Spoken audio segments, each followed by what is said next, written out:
Hi, everyone. My name is Rebecca Soffer, and I am really happy that you are here for the July edition of Light After Loss, which is our Facebook series with 1-800-Flowers on all things long arc, long tail loss related. 1-800-Flowers has been a partner for many years. The reason that I love working with them is that they are human people who understand that not every single happy day in a calendar where it's supposed to be happy is all happy, that a lot of these happy days can be bittersweet. And a lot of days, which are just Tuesdays, can come with an emotional charge that is really tough to deal with for us because that's life. We live with a lot of loss, a lot of different layers of loss in life, from death loss to relationship loss and loss of dreams during the pandemic, loss of being able to be in person with each other for a long period of time. Life is just full of loss. I'm not trying to sound like a downer when I say that. I'm just being pragmatic and realistic. And I just love this team because they understand that. They don't try and shove the happy stuff down your throat. They always acknowledge that there are two sides to the same coin. And so I've really enjoyed hosting this series over the last couple of years. Every single month, I speak with a different expert. It could be an author, a therapist, a psychologist, a practitioner, an artist who is focusing on something having to do with loss and resilience building and coping and creativity. And so I encourage you to check out all the previous episodes because they are all housed on this page. Now I'd like to dive into this month's episode, which is all about kind of tackling organization. Some months we talk about things that are more emotional or more cerebral. We're talking about like practical, tactical stuff this month, but it also very much relates to the emotional. As any of us know who have had a loss in our lives, this is a very emotionally charged process. Here we are, we're in the full swing of summertime when the living is supposedly easy.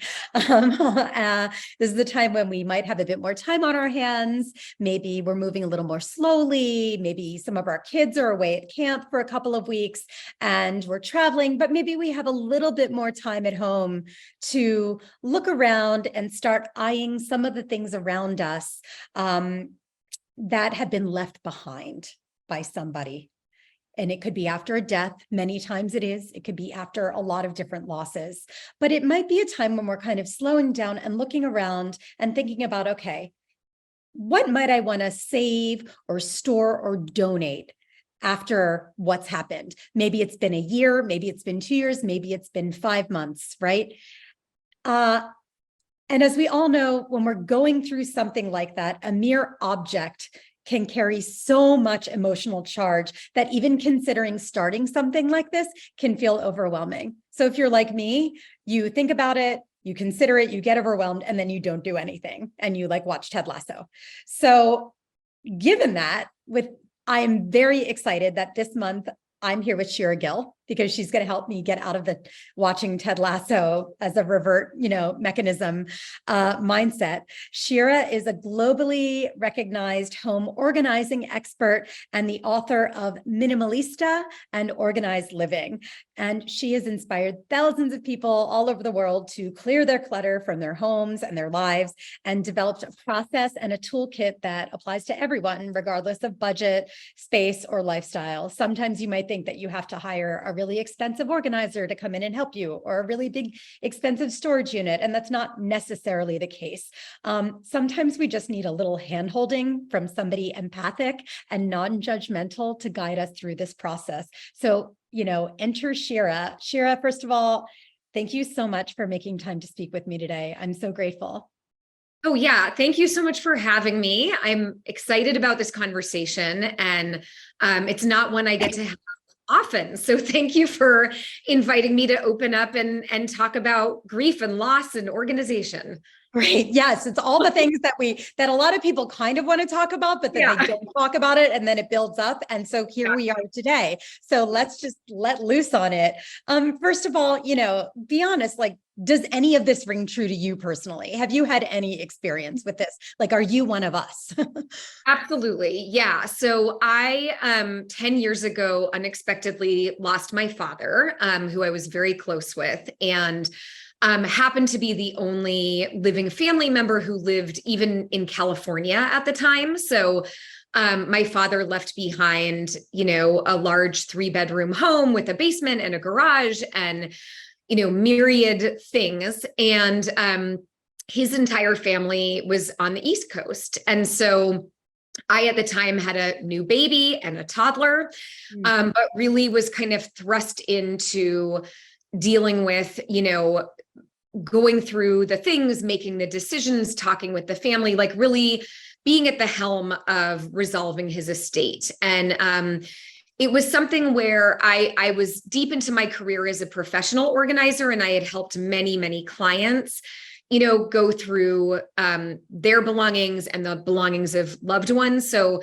I had the toolkit, but there's really nothing you can do to prepare when you lose a loved one to know how to show up and navigate that beautifully or perfectly, right?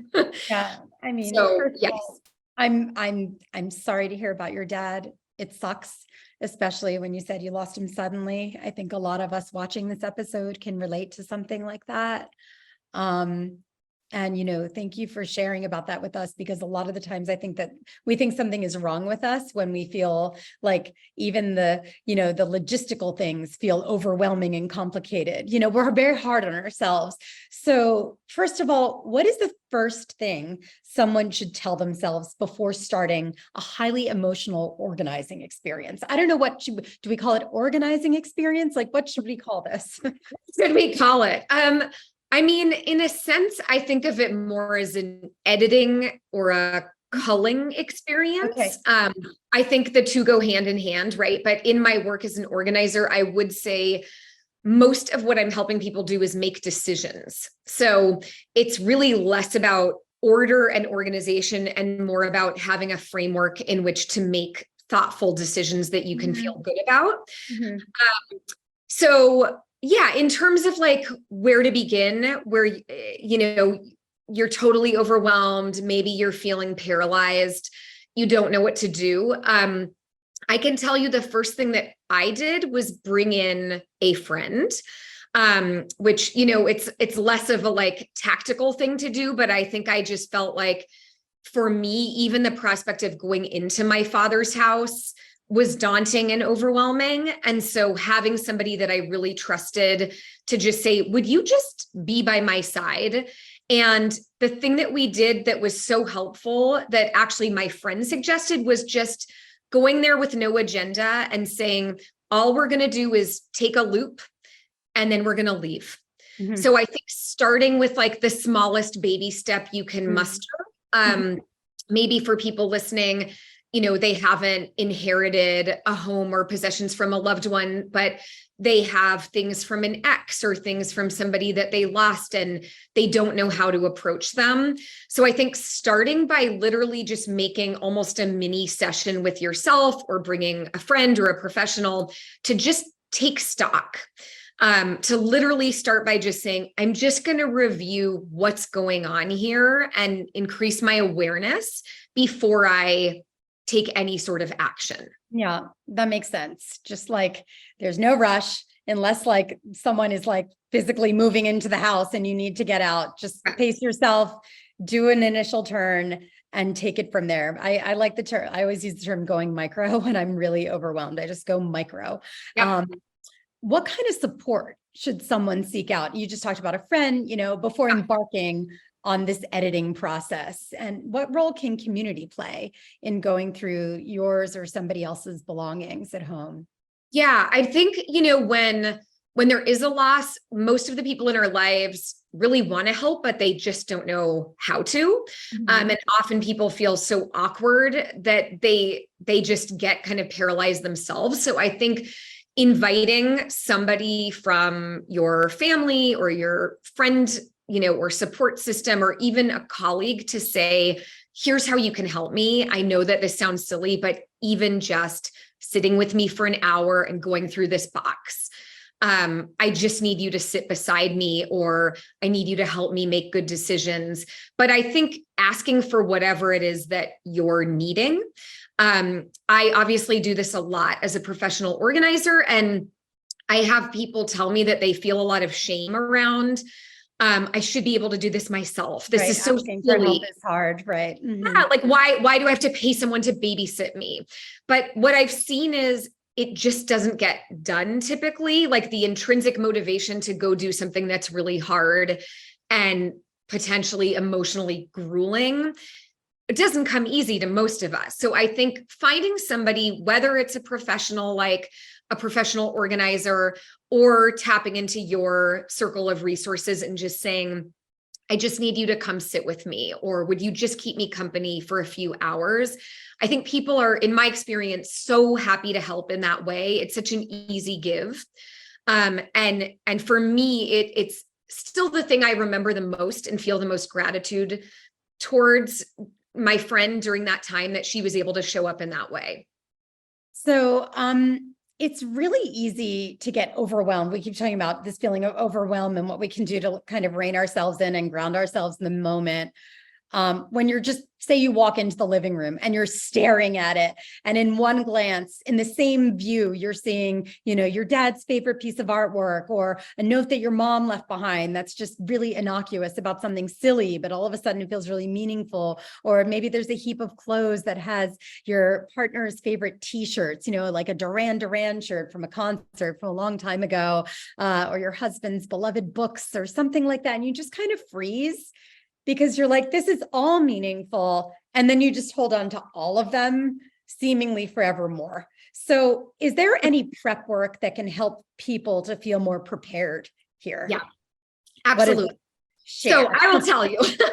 So I think boundaries is physical boundaries are our friend, right? So we need to have a physical boundary to be able to rein in all of the noise, all of the stuff. And so I'll give a personal example. When, I was confronted with my father's 3-bedroom home with storage and all the rest of it, I was living in a small bungalow with my own family, and we had very limited storage space.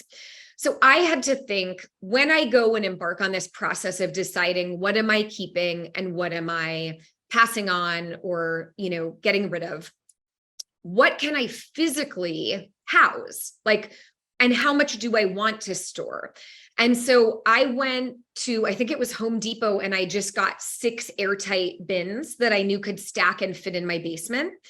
And that was it. And so when I walked into this house, I had this physical boundary of knowing whatever I pick has to fit in these 6 bins. And instead of feeling limited or restrictive, it actually felt really liberating and helpful to me to know, okay, I've got this boundary that's going to keep me anchored. And then the other thing that I would say is to make some sort of delineation around what's stuff and what's true memorabilia. So when I was going through my dad's house, there were old coffee mugs from Costco, right? And to me, those were just things, they were just coffee mugs. But then there were my dad's trail maps that were marked up from his favorite hikes, or original photos from the Peace Corps. And to me, having that kind of strict line in the sand of if it's just housewares, I'm going to donate it. If it's something that's really unique to my father, so a photograph he took, art he made, something that he wrote, then that's going to be in my kind of premium pile for review to either keep or give to a family member. So I think making some sort of very clear delineation about what am I valuing and what can I just say, this is just stuff, and it could do some good for somebody else. That's extremely helpful. I really like the boundaries and the physical borders idea. I think it's such an intuitive idea. It makes so much sense, but I think that we just get really overwhelmed and emotional. And so it's oh, we're dealing with the stuff on this table, but oh, we're catching that over there. So let's deal with that. And then we just kind of spiral. And I want to say to anybody who's watching, totally normal to do that. This is a really overwhelming process. To go through things left behind is very, very hard. is there any way to pace yourself during this process? Like, how do we keep, it's fine to lose focus, and maybe in the summertime, you just have time for a little bit, but like while you are doing this for whatever period of time, how do you pace yourself? Yeah. So I think it's important to take the pressure off when the decision-making stakes feel very high. I think some people have the pressure, like me. We were selling my father's home, so we had to get everything out of it in a certain time period. That gave us, a time frame we had to adhere to. Mhm. But I think if you don't have that kind of time frame, I think there's nothing wrong with shoving everything into a bunch of boxes and putting them in the basement or the attic and revisiting them. For me, it was years later when I actually felt ready to sit with them and process them. So I think if there's a way of just completely removing the pressure, I would advocate for that. I think, you can sense intuitively when you feel ready. And for me, like, I was forced to make these very big decisions, but I wasn't ready to actually look and read my dad's letters right after he died. So I essentially threw everything into an airtight bin and shoved it in my basement. And it took me 6 years to actually want to go into the basement and take those letters out. And so I think it's really important to respect your own process with that. But I think within that, having the boundary of, I'm not going to let my own home be overtaken by someone else's stuff if it makes me feel bad. And I think that's where I always guide people is, how does it make you feel? Does it feel good and cathartic to make decisions and go through? Is it empowering? Or does it fill you with dread and make you anxious or dizzy or nauseous? In which case I would say, throw it all into some airtight bins and get it out of your way. Yeah. So I think the pacing is so different for everyone, and it's really about respecting where you're at and your own process. So you talk about where you're at, but when somebody, say, dies, right, chances are maybe you're living in the same house with them, maybe you're living with other people in the same house. And then beyond that, let's say you share other relatives, other friends, even if we're going through our own homes, should we try and keep these other people in mind? Like, how do we do that? Absolutely. Yeah, I think, and in my family, I was kind of tasked with that. And in my work, I always recommend make a list of everyone who's linked or connected to this person who might have some stake in wanting ownership of their stuff. For me, what I did, because everyone was on the East Coast and I was on the West Coast, is I just took pictures of everything and I sent one blanket email to the inner circle. And I said, these are the things I'm not keeping. I will ship anything happily. Let me know what you'd like. And I guess luckily for me, there was no like fighting or, wrangling over things. It was kind of a simple process of like, I'd like this, I'd like that. I shipped it off and I donated the rest. I have certainly seen in my work and professional life where these things can get super sticky. So I think trying to be as diplomatic as possible, or even using a sticker system. So I've had people like walk through with stickers and, say a red sticker means I really want this. And then you can see like, oh, if there's just one red sticker, that person gets it. And if there's multiple, then it's a discussion, right? But having some sort of visual code for people to be able to vote for the things that they really care about most, I would recommend. Yeah. And then you like make them feel like they're part of the process, which is also really nice for you because, after loss is a really lonely, complicated time. And these, interactions are flash communities that are the salve that you need after loss. So just like they're witnesses to what you're going through, like physically and emotionally. And it can be really helpful. I mean, I always just say like pull people in whenever you can, wherever it makes sense. And especially like I sent a lot, my mom had so many different scarves. I don't know, she was like Stevie Nicks and she had so many. I don't know how one woman owned this many scarves and I couldn't keep them all. And I didn't want to weave them into a tapestry because I don't know how to weave. And so I just sent one to each of her friends and I just was like, that's so nice. It makes me feel better because I know someone really is appreciating this They're keeping it. It's not in a trash bin somewhere, but I didn't have to keep it. So I'm like, it's like takes the pressure off of me. 100%. And I think matching items with somebody that you know would love or appreciate them is such a feel-good part of this otherwise very painful process. I know for me, like my dad had hundreds of books that I didn't know what to do with. And then I called the local library that was his favorite place to go hang out. And they were like, we'll take all of his books. So it just felt like such a win-win of like, I get to pass them on, other people get to enjoy them. I'm not, having them take real estate up in my tiny bungalow. So I think and that's another job you can give other people who want to help is saying like, I've got all these CDs I want to get rid of. I don't know how. Can you help figure it out? Like people love a task. Yes, they love a task. They want to feel helpful. They truly do. Yeah. So Shira Gill, thank you. I'm like saying your full name so that everybody knows it. I'm going to put your information in the chat of this episode after I am not speaking on it.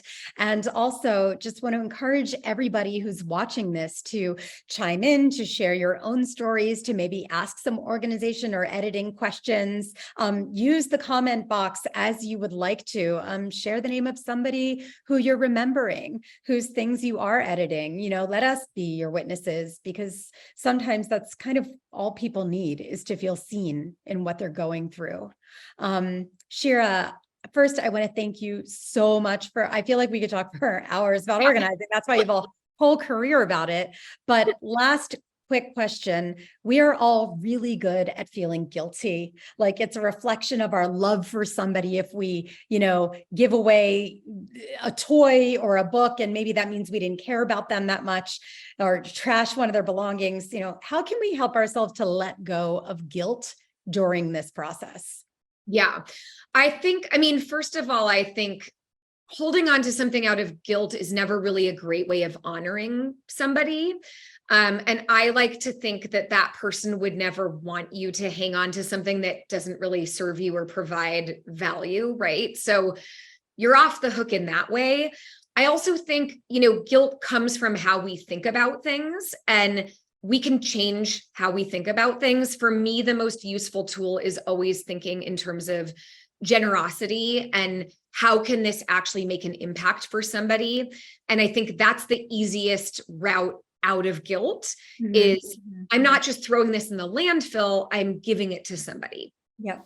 Thank you so much. Yeah. Shira, thank you so much for talking to us today, for Light After Loss on 1-800-Flowers.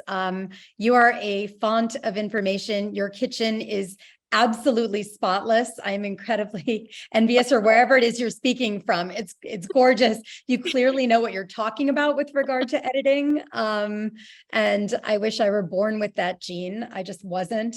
So in the absence of it, I'm very, very grateful to be able to speak to somebody like you, because I really do know, as somebody who has, led the modern loss community, which is a global community of people moving through the long arc of loss for 10 years, that this is a thing that comes up time and again.